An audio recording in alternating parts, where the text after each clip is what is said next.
This tutorial assumes you have Hammer++ and Hammer add-ons installed. If you do not have these two tools installed, please watch our first tutorial. Hello everyone, it's been quite a while, and yeah, it's been quite a while since I last recorded a tutorial, and since then I have been working on a lot of projects, so I didn't really have much time to record tutorials.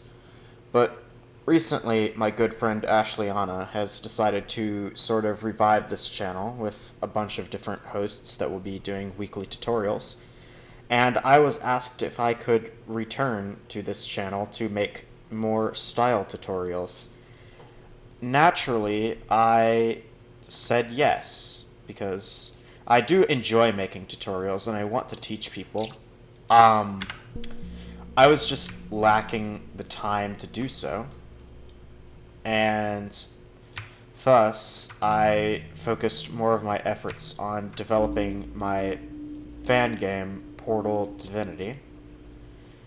However, now that I know that I don't have to do all of the work of making these tutorials alone, I've decided that I will be coming back and sort of making more style tutorials, but also redoing some of my older tutorials, which I don't feel hold up to this day.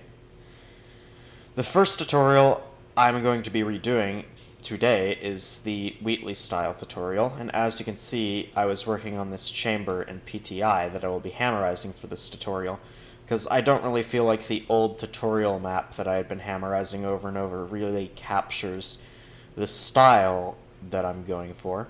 And as you can see, this is a funnel chamber, because it's a Wheatley-styled map.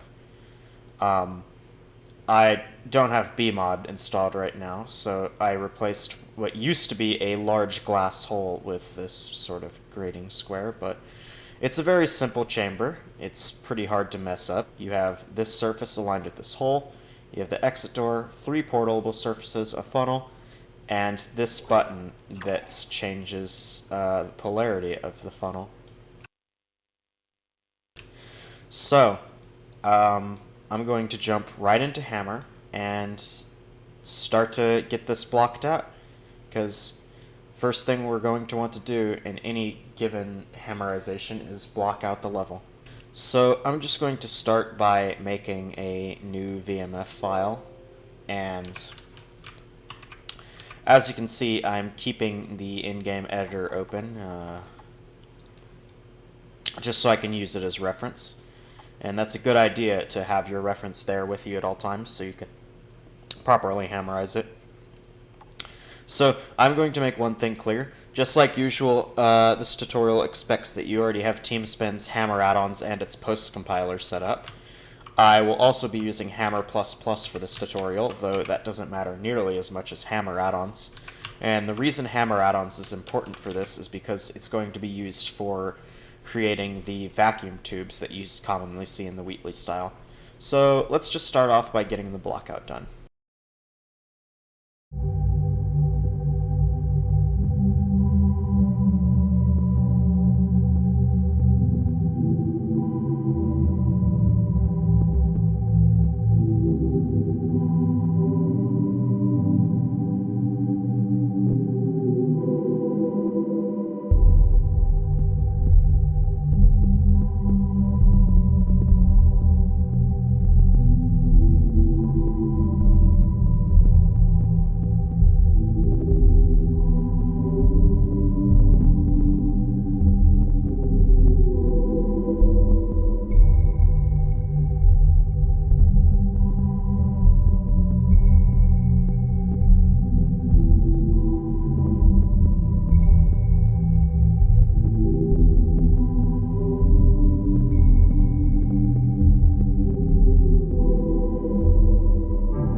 What I'm going to do next is I'm going to slightly improve the geometry of the level, because right now I have it one-to-one with the PTI version, and that's not entirely necessary most of the time. You can usually get away with adding extra detail to the geometry if the puzzle doesn't have strict requirements for the geometry. And because this puzzle does not, I am going to make the geometry look a little bit better so it's not stuck on this 128 unit grid. If you're hammerizing someone else's puzzle, you're usually going to want to ask them about this, unless you know for sure that whatever piece of geometry you're trying to change doesn't matter.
And for now, I think this geometry is good enough. All I have left to do is make the glass and then wire up the indicator light to the funnel. And then after that, we can begin doing the detailing pass and lighting.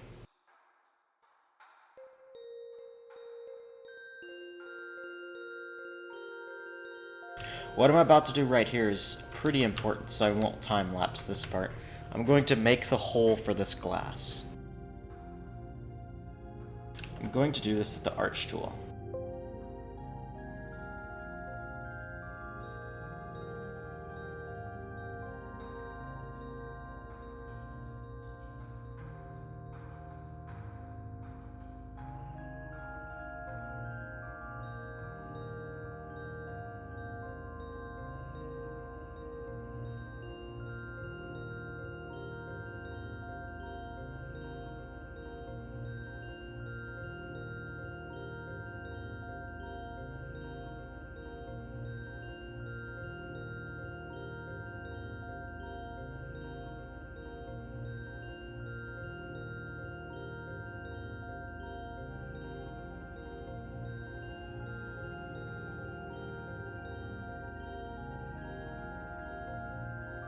Basically, we need to make a circle that lines up with the hole in the glass.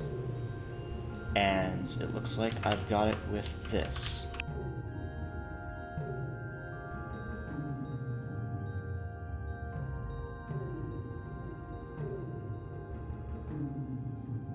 As you can see, it fits perfectly around this hole. And now what I'm going to do is use the vertex tool to pull the corners all the way to the square glass frame.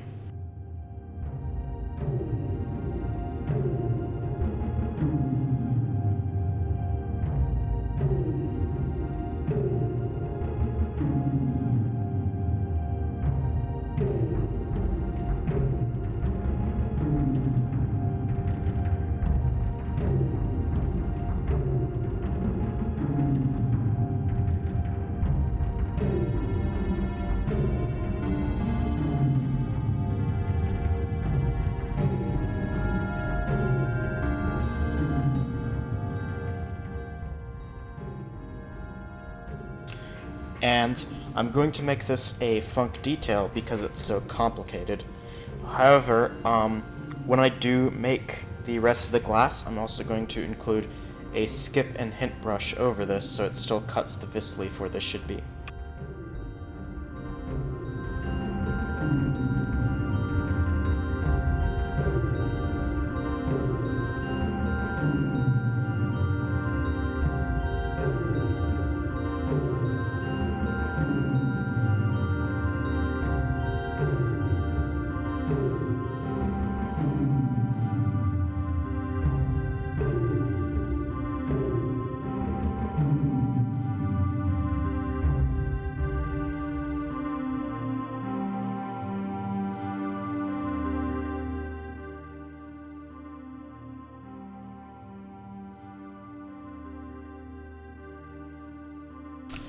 It's important when making glass that you always have it cut vis leaves like this so that you can minimize the rendering issues that glass has in Source Engine.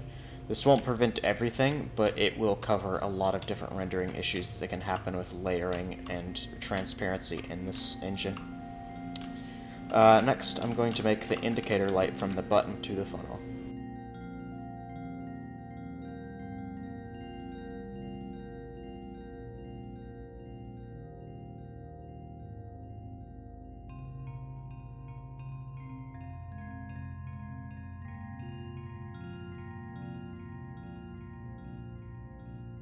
Make sure to turn off texture lock when scaling overlays.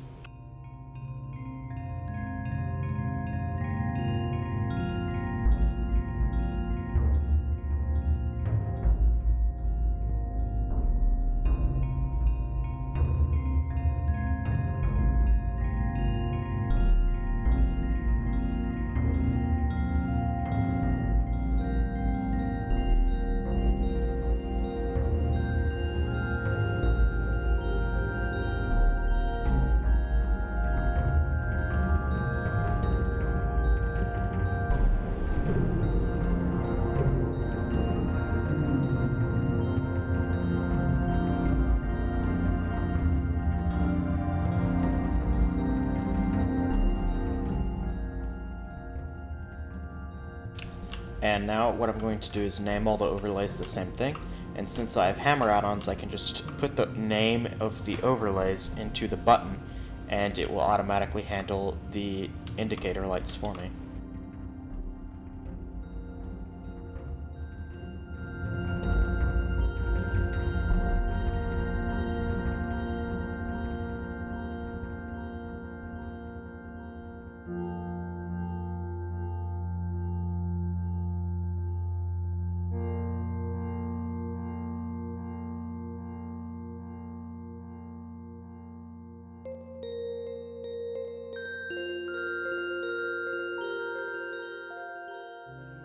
Something worth mentioning is that the X at the end of the indicator lights, some people only put it on the exit door. I put it on every single entity, and it's okay if you do want to put the X here or don't. It doesn't really matter. It's also, you don't have to put this aperture dot here if you don't want to, but I personally do that every time. Next, I'm just going to wire up the logic of the map, including the trigger to start the cube dropper and door, and the funnel and the buttons connection.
Now, the last thing I'm going to do before I do the first compile to test the map out is I'm going to make the Team Spin hammer add-ons cube dropper work. And since not a lot of people know this, or some people might not have heard of this before since it's not from Vanilla Hammer, I will show how to do that. First things first, we're just going to put the cube in the dropper.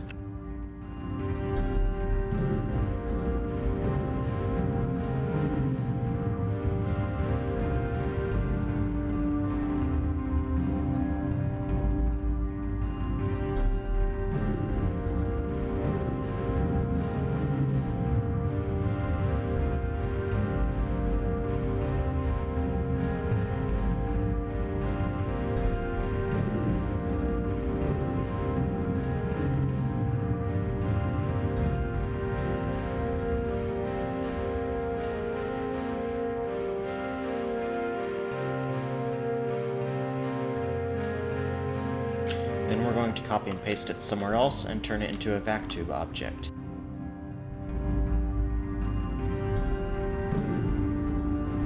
And copy the vac model to the cube model.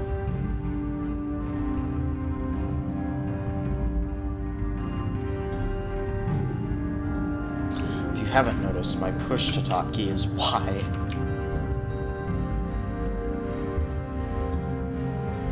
For now, I'm not going to set up an entire vac tube, but I'm going to put the vac tube start entity right above the dropper, just so we can test this out.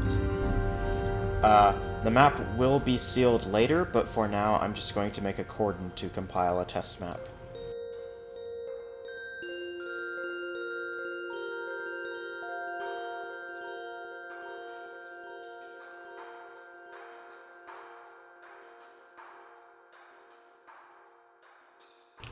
And of course we have to add our info player start with a portal gun.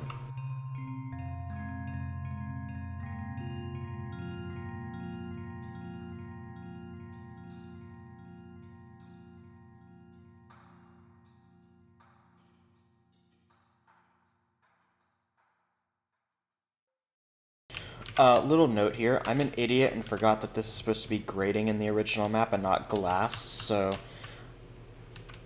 I guess I also get to show how to make grading.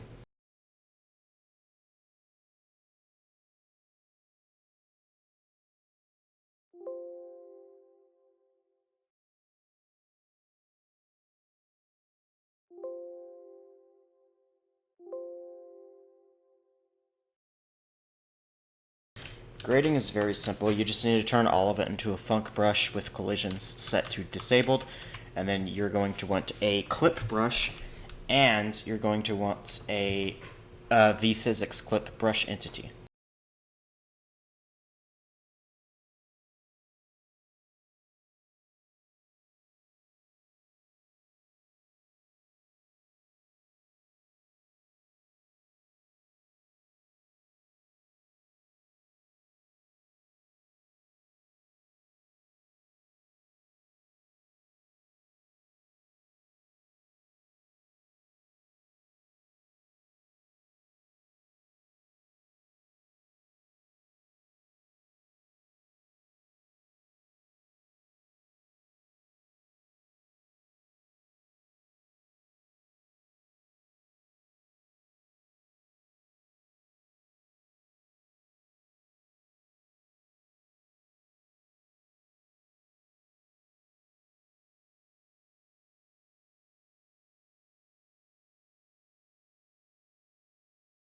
Unlike the visuals, which are a lot more important because you can actually see if it's a circle or not, you don't actually have to make the clip brushes a perfect circle, because in general this one voxel gap is going to be enough for something like, say, a funnel to get through.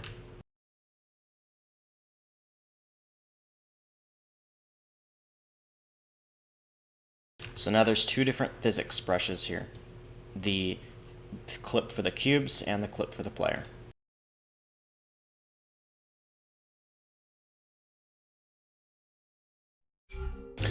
Alright, so as you can see, the map is working. We have a funnel. The funnel gets reversed if I step on the button. We have grading. The cube cannot go through the grading. The player cannot go through the grading. But the funnel can go through the grading. If we were to murder the cube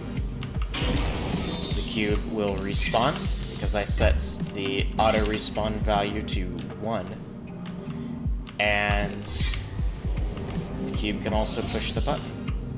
So everything in the map is working fine. That means it's time to move on to the next phase, which is lighting.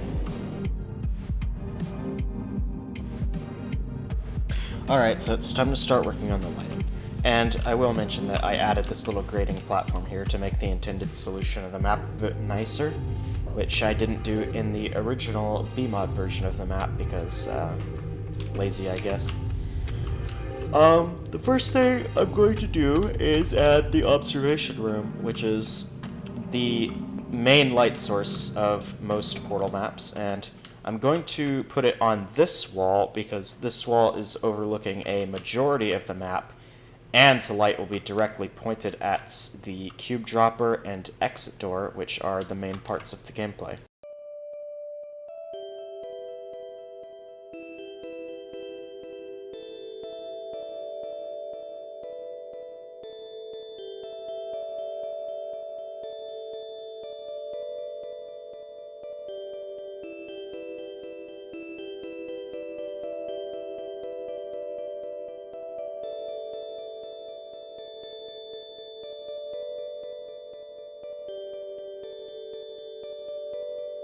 So the first thing we have here is the observation room, which I'm going to collapse the instance of now.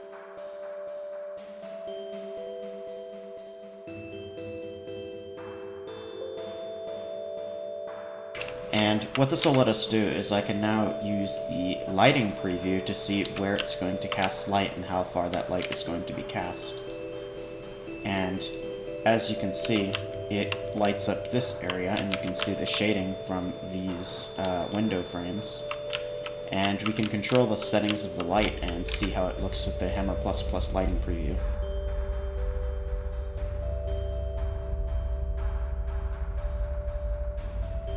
Bumping up the constant is important because it allows the light to travel further before it starts dimming out, which makes for a more uniform spotlight from the observation room.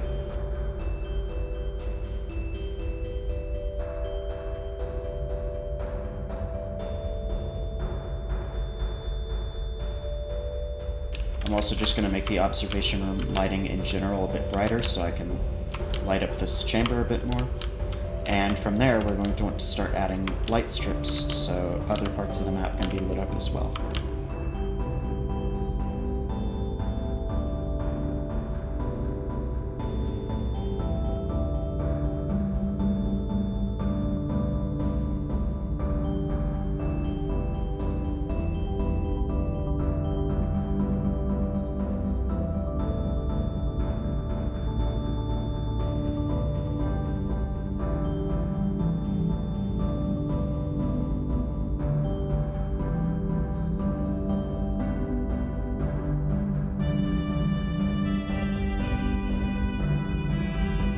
For light strips, what you can do is place a prop static of the glass light cover model on a wall that is made of the no draw texture, and then in-game it will render just the glass light strip.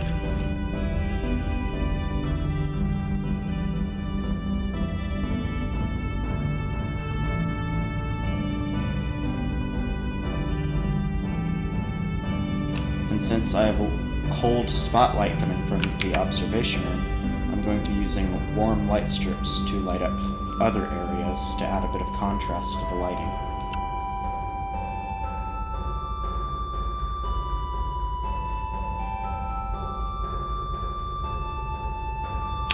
Once you have the actual models for the light strip, there's a lot of different ways to go about actually making them emit lighting, but since this is about the Wheatley-style and not a general lighting tutorial, I won't cover everything.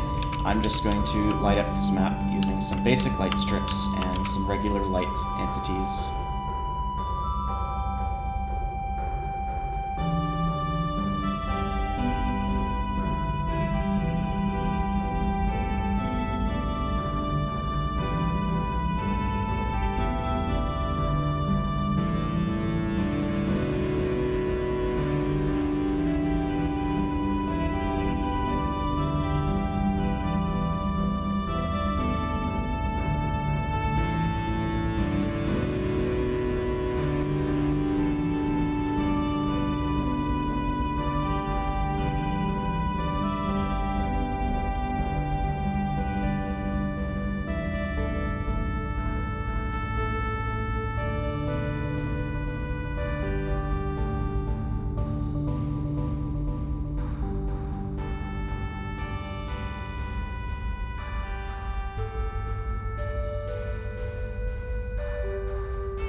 Another thing is, it's important to put light strips on top of portal surfaces so they're more lit up and the players can easily see the important gameplay bits.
variation, I'm going to make some of these cold and neutral.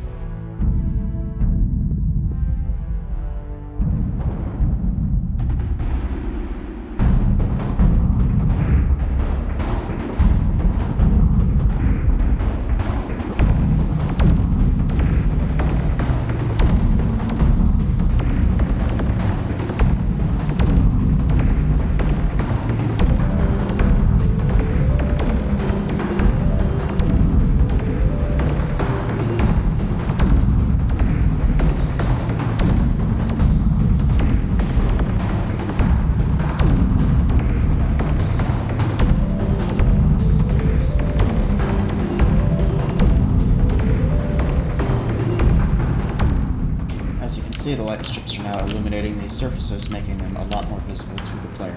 This isn't necessarily that important in a map that's this simple, but in larger maps that have more portable surfaces and more important gameplay elements, this is really crucial for directing the player. Another cool thing we can do is that funnels can emit light if you put a light entity that's blue, or orange if it's a reversed funnel, and we can put red lights on the buttons just to add a little bit of extra flair.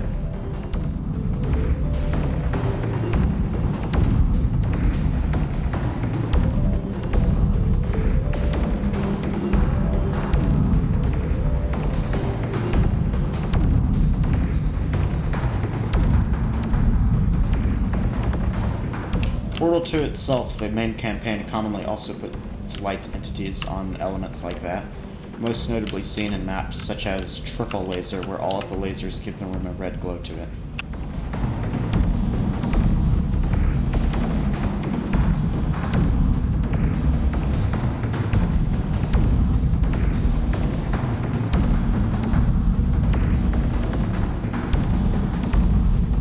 Since this funnel is reversing, I'm going to hook up the blue and orange lights for it to the buttons, so it will change when the funnel's the different colors.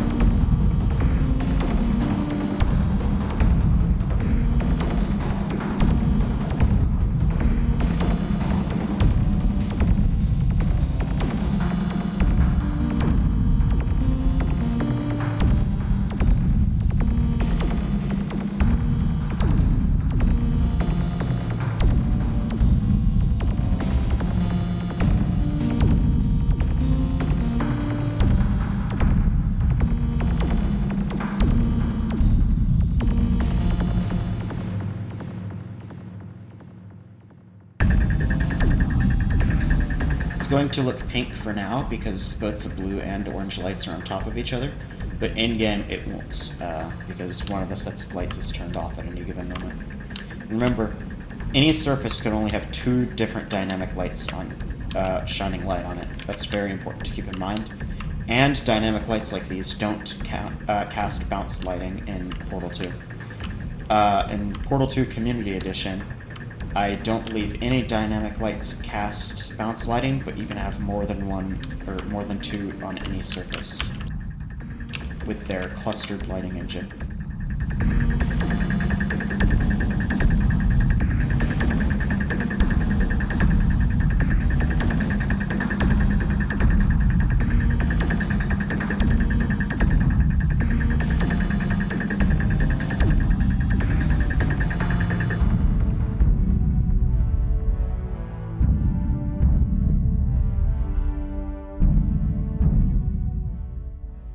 Now I have the button hooked up to flip what color the lighting is, and another thing that we can do before compiling the map with lighting is I'm going to add an instance called global ints and trigger fog for the... There's a lot of different fog settings on the global ints instance. Normally I would just make my own fog and tone mapping, but for the sake of this being a very simple tutorial about just the style, I'm going to use the exact fog and tone mapping settings that Valve uses. Okay, I have the global instance right here, and I'm placing a logic auto that I'll just move inside of it because we don't want entities outside of the map. And what I'm going to do is I'm going to hook it up to this global instance by naming the instance something, and then firing an input on the map load to select one of the fog settings.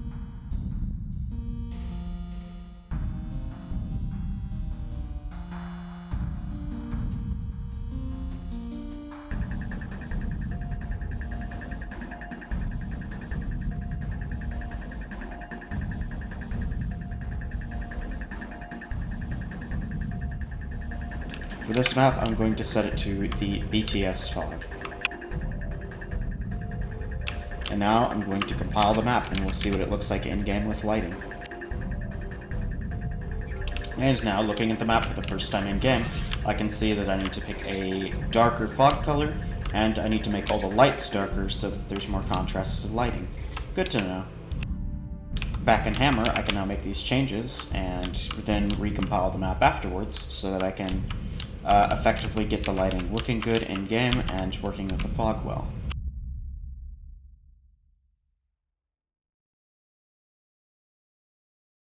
Switching to Act 402 fog setting on the global instance, and I'm just going to make all of these lights a little bit darker.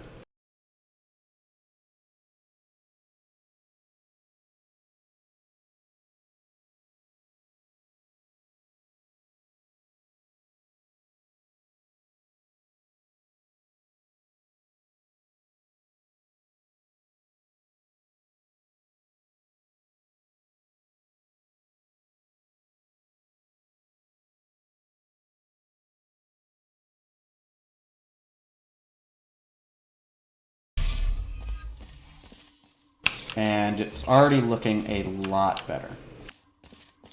I think this white light in particular could be made a little darker, but for the most part it's looking pretty good. We got subtle glow coming from the funnel that makes the map look that much better.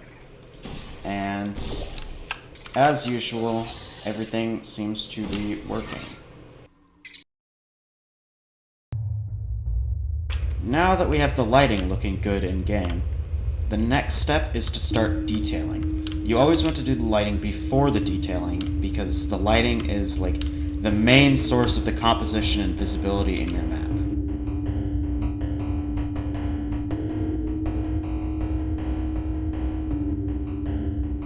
I'm also making this light darker like I said I would. The first thing that I like to start with when it comes to the Wheatley-style is I'm going to make the bottomless pit first. The bottomless pit is usually the main source of detailing in Wheatley maps. It's large, you immediately see it when you walk into the map, and it's a very important part of the style. I'm going to turn off the cordon and just begin detailing this bottomless pit. Something you want to keep in mind is the texture, the back panel texture, which can also be accessed by typing frame, the plastic texture, the square beam models, and the BTS models, including the silhouette props.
As you can see, I'm sort of just building a framework for this area out of the square beam models. And then what I'm going to do afterwards is I'm going to put thin black textured brushes with frame texture on the back and modular concrete textures, so I can have a sort of like all the wall tiles are slipping off and falling into the bottomless pit over time, give it that nice destruction look.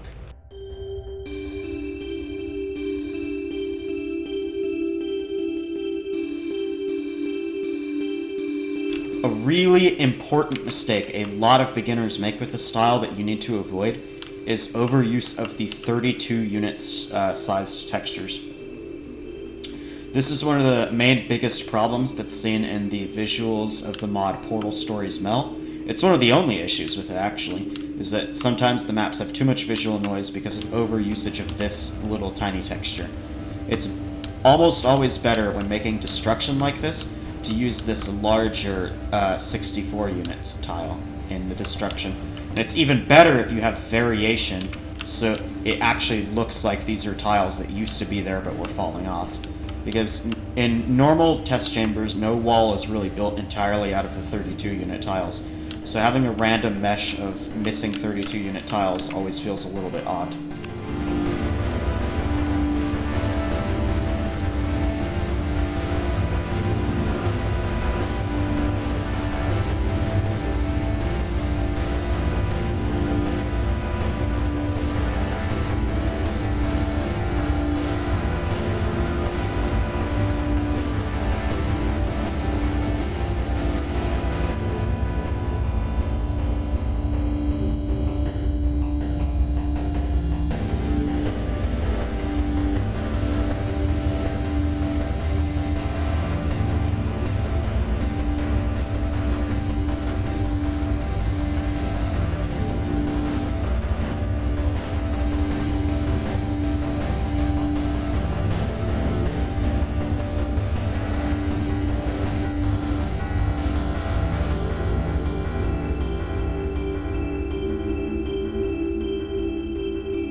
Sometimes you'll get Z fighting like this, and easiest way to deal with that is just to rotate these tiles slightly. Since it's a destruction style, this just works, and nobody should really question it.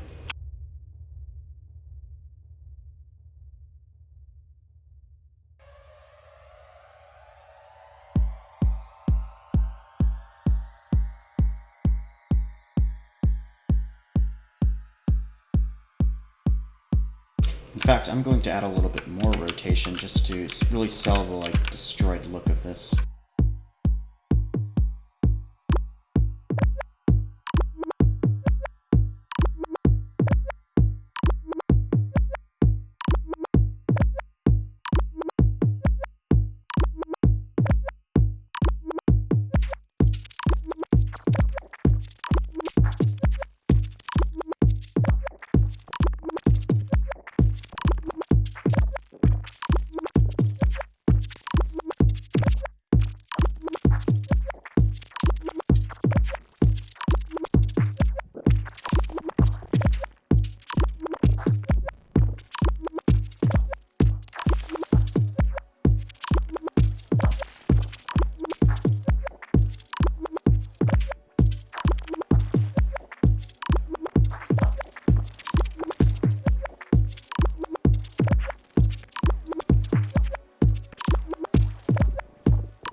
Now, as you can see, we're starting to get a really good shape here with this destruction that's going to make the bottomless pit aesthetic work a lot more.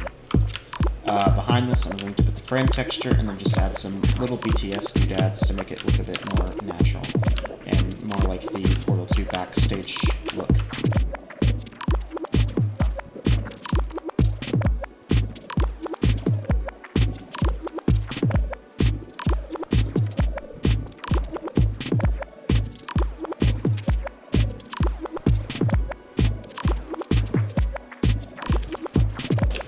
Remember to use no spec for the gray ones so they have the correct bump maps, and never use vertex because that's for models.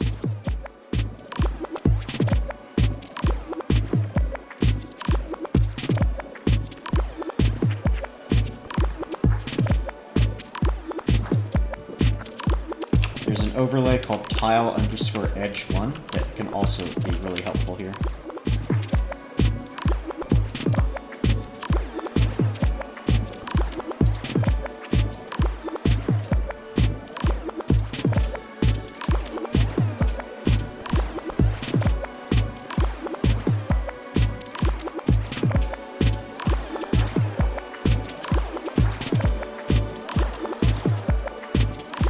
Same for these tile crack stain overlays.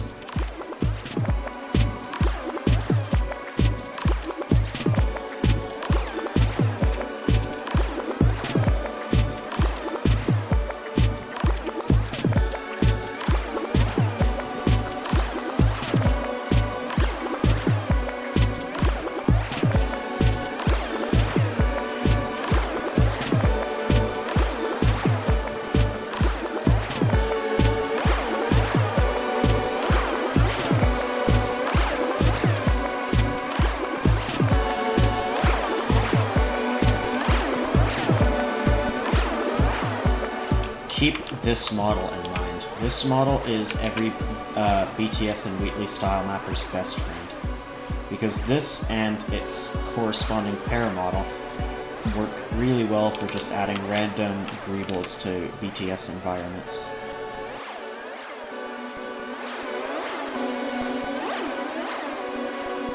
Same goes for the model called Pressure Bell.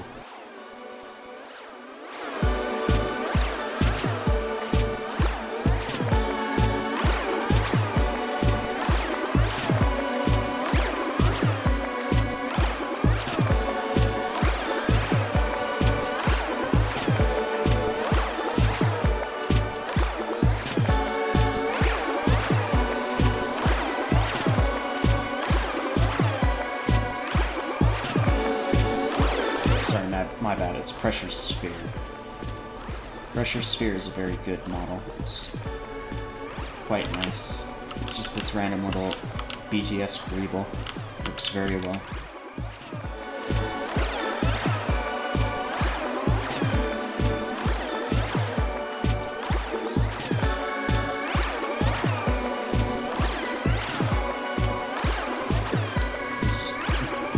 This BTS model is called Conduit, and it's also very useful.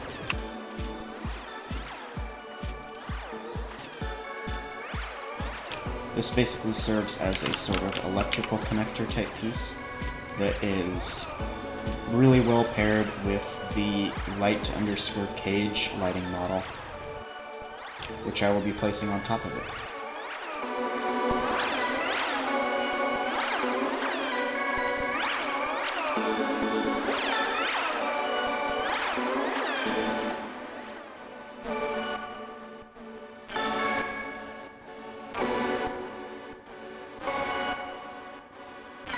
Furthermore, these two models pair really well with this BTS wire model. It's called electrical_wire.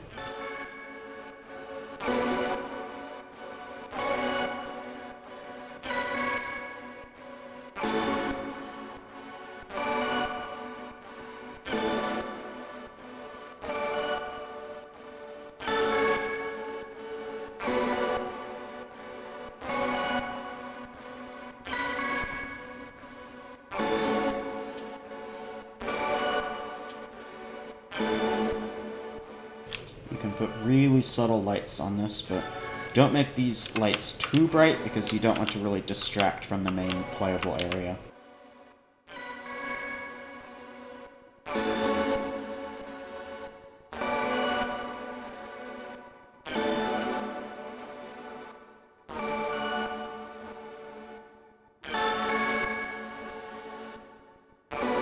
And now that you've seen the basics of decorating these little areas, I'm just going to go through and do this for the rest of the bottomless pit area of this map.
Now that I have most of the walls done, I can start adding cables that go between them with the keyframe rope entity.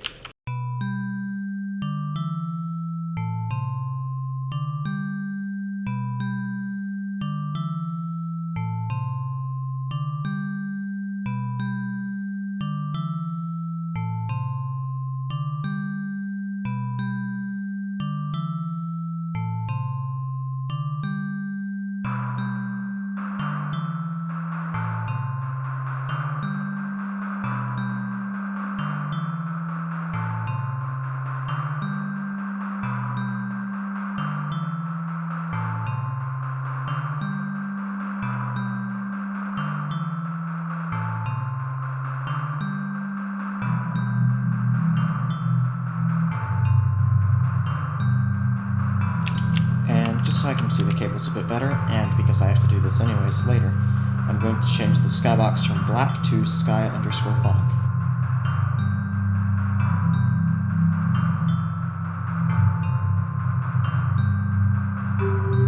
This skybox basically will just reflect whatever fog color you have in game.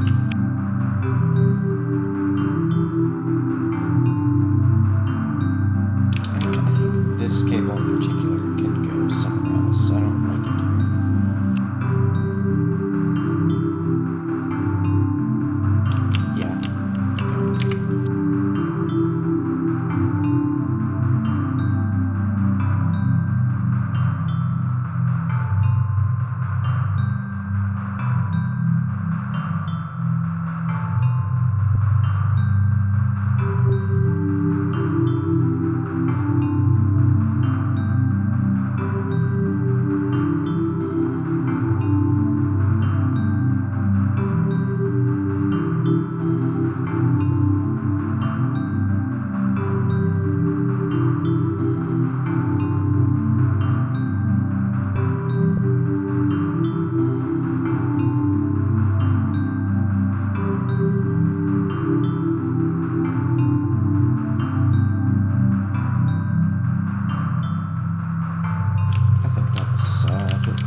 Now what I'm going to do is start building the wall destruction and the ceiling destruction. But first, what I want to do is make a vacuum tube path. And what I'm going to do with this vacuum tube path is I'm going to have it have loops that go through the chambers that will mark where we will need to put the holes in the wall so that the vac tube can go through the map. Just like you see in most campaign maps for the Wheatley-style. If you have Team Spin Hammer add-ons, making vac tubes is going to be really easy. You just need to connect together some junctions, and we already made the vac tube object earlier, so it's not going to be that big of a hassle. Also, make sure to use the two separated vac tube props that have the different frame and glass so that you don't get as many rendering issues.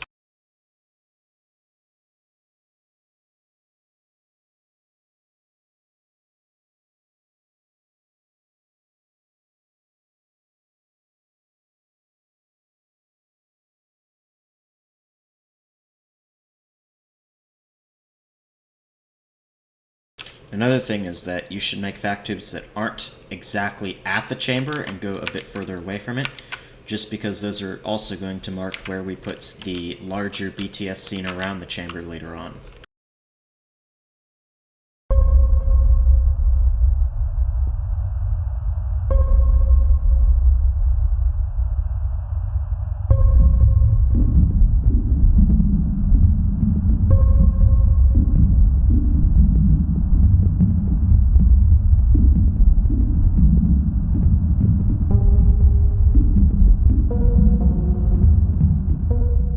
Also, the hammer ++ pivot point is going to be really useful for this bit.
tube, I'm going to twist it up a bit using the pivot point so it looks more natural.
Now, a lot of maps do way more complex vac tubes than this, but for now, I'm satisfied with how this looks. I just need to finish putting the junctions in it, and then we can start doing destruction around where the vac tube intersects with the map.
Alright, now it's time to start working on the destruction that is going to be cutting through the level because of this vac tube. So the first thing I'm going to do is just get rid of this wall right here and start cleaning up the geometry so the vac tube can effectively travel right through here.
so the vac tube's cutting through correct.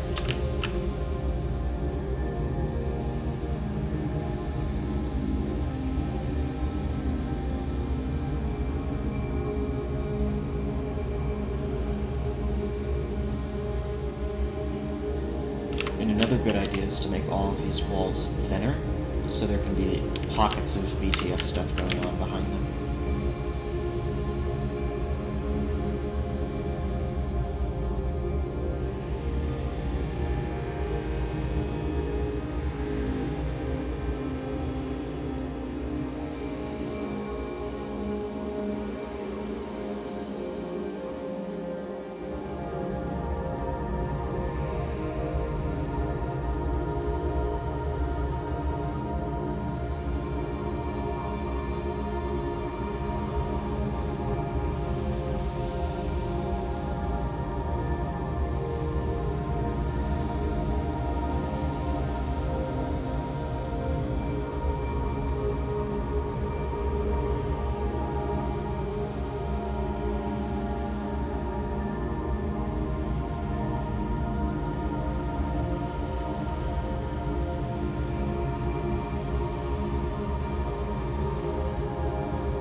Now for all of these giant wall panels that the vac tube is going to be next to, I'm going to texture the sides with the square frame texture.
And then, now that these are here with all the sides textured, I can move them around so it looks like the vac tube is pushing them up.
for extra detailing, you can just do the same thing that was done for the bottomless pit.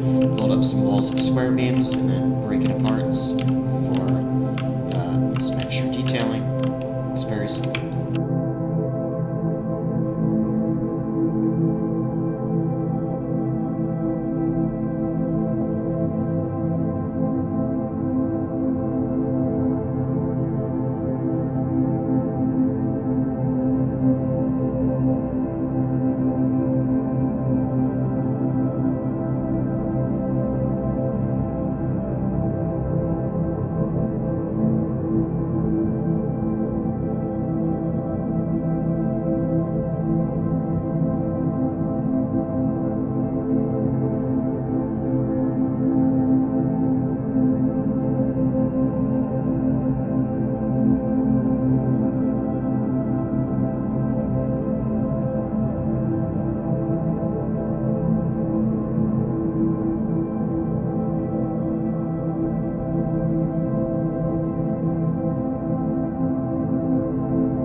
Okay, so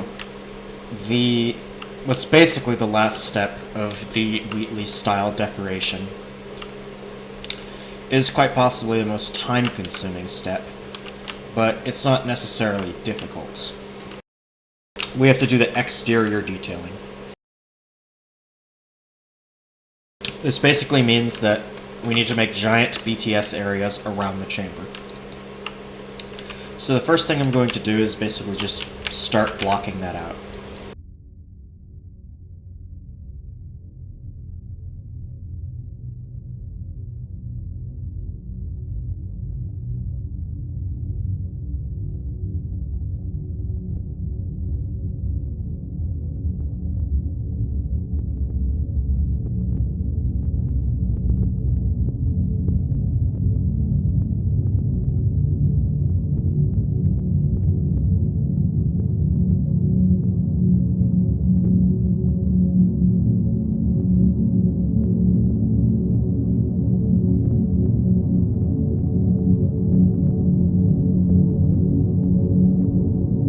Oh, hold on, I forgot to put the elevators in. Oh my goodness gracious. So I am making this tutorial with the assumption that you don't really need an explanation for the elevators since you're here to learn a visual style and not how to make elevators. But just in case, I will link the Valve Developer Wiki in the description of the video where you can find a tutorial to make elevators on there. Besides that, I have the actual elevator instances in here now, and what I'm going to do is I'm going to surround them with no-drop brushes, and then later texture that to like blend them into the BTS.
This lower area is where most of the important BTS is going to go because it's the most openly visible part of the map's BTS. So do give this far more interesting geometry down here.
Now it's time to start texturing it. Just like over here, we're going to use the plastic and back panel textures.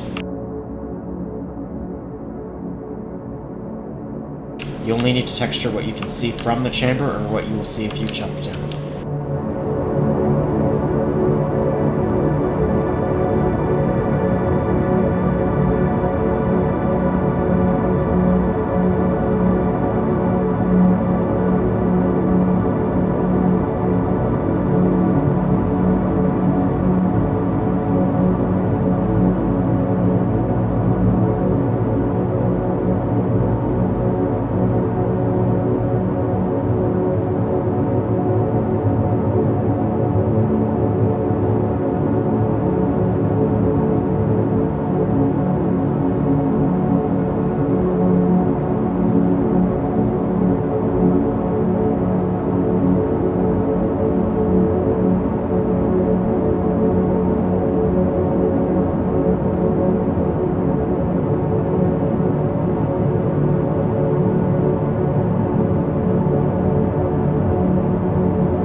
There are quite a few misaligned textures here on some of these BTS blocks, but I'm not going to worry about it too much because most of this is so far out of balance that the average player isn't really going to pay attention to it.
Now that I've gotten a lot of this textured, I'm going to start adding props like framework, all of these doodads, this thing, and maybe some extra vac tubes, cables, basically just give it a good round of detailing. Another thing I'm going to do is use the dynamic prop of the sliding chamber that I could put right here to add a little bit of extra flair. Even though I've greatly made a mistake and you can't actually see it that well.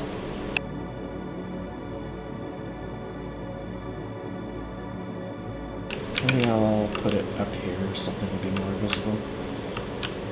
A lot of the thing about like detailing this style is that you should probably focus on things that are going to be more visible. And I can always just open up a wall here so you can see that better.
giant chambers around, which I think are going to add a lot to the scene. And I'm going to continue by adding some more props.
Oh yeah, I'm about to introduce you to an amazing prop that makes detailing BTS areas a lot easier. It's the arm prop.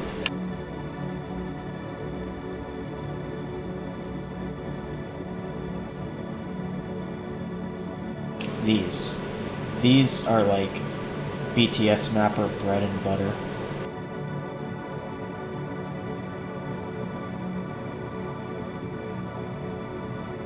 There's half-res and quarter-res ones that you use further away because the player won't be near them, so you don't need to make them too detailed.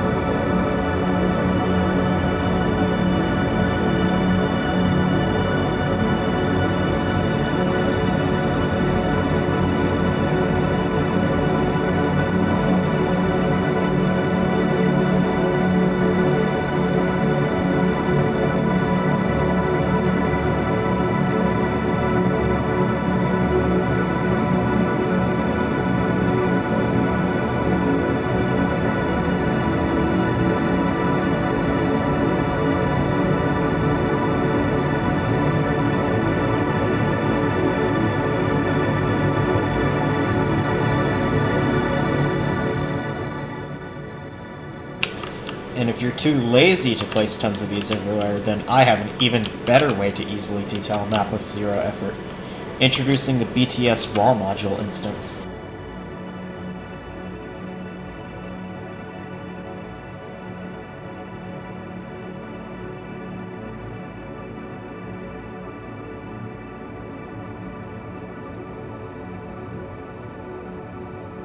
This is literally just free BTS detailing, like, actually so easy.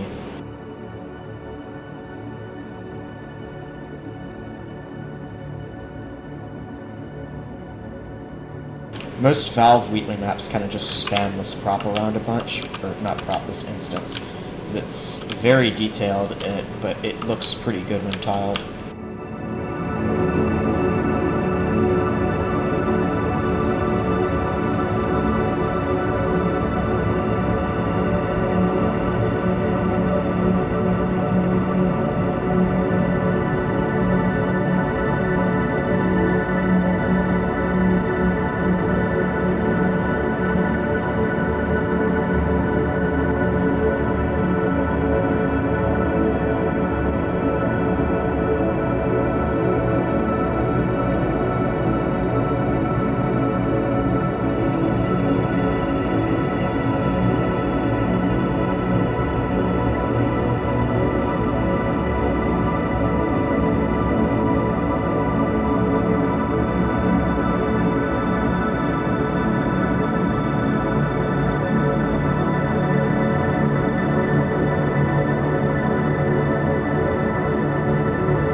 as you can see, the map is already starting to take shape even with this minimal level of detailing. But we can add a few different props that make it look a bit better and add some more cables in this bottomless pit.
Now what we can do to light up the BTS areas and make it actually visible is both copy and pasting these lights, but also adding ambient lighting.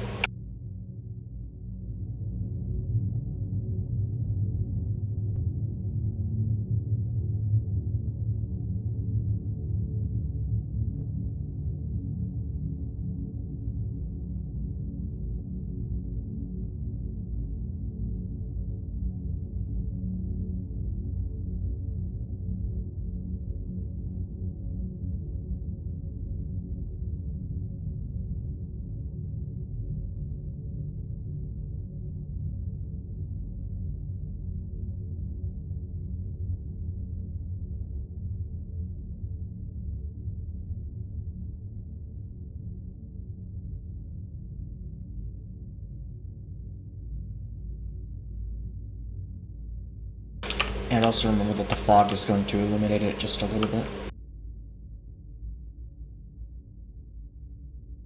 And now, as a little finishing touch, there's one more important thing that we have to add. Because obviously it wouldn't be a Wheatley map without Wheatley.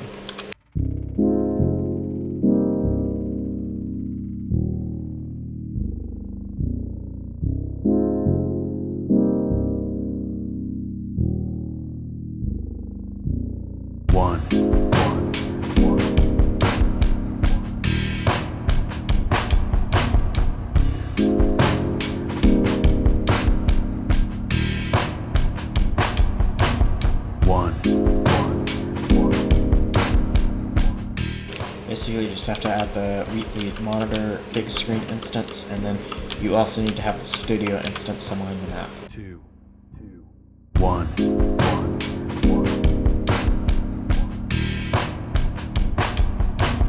2.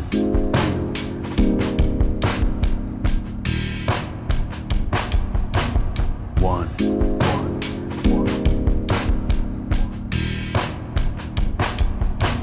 2. 2, 1, 2, 1, 2, 1, 2. As you can see, there's an instance that just has Wheatley set up, and all you need is that instance. 2. And now, for the most part, this map is ready to go. However, we are going to compile it and test it in-game and make sure everything is working. 1, 2. And as you can see, this map is looking absolutely tough. I think I'll add some more over there because there's a lot of empty space. And for the most part, up there looks pretty good. I think I'm going to extend that lower, maybe, and add some more details down there. But for the most part, a lot of the basics of the style are done and looking pretty good. There's another area that could use some more detailing. I think in general what I can do is extend the skybox even further and just add more details and stuff. Nothing I haven't already covered though. You can also add a soundscape to make things sound better.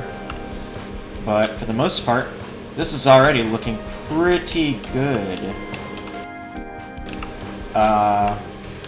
Lighting is pretty great. We got exit corridor, the elevator, other elevator over there, and yeah, so just gotta get some few finishing touches done.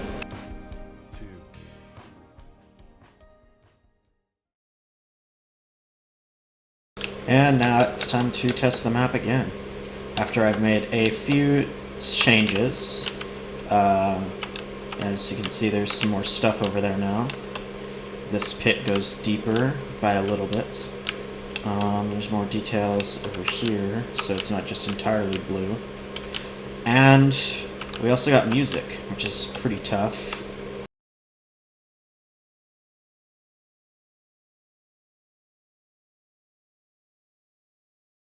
So I think honestly I'm gonna leave it here. What I would also recommend doing after watching this tutorial is looking at the example map that Valve provided for the Wheatley-style, which is laser catapult decompiled in the VMFs folder and SDK content. And if you have any questions or need to get feedback on whatever map you're making at the moment, you can also go to the Discord server linked in the description, which is the largest Discord server for Portal 2 modding, and generally the most active place to get feedback on your maps. So if you do post a Wheatley map there, then I'll see you there.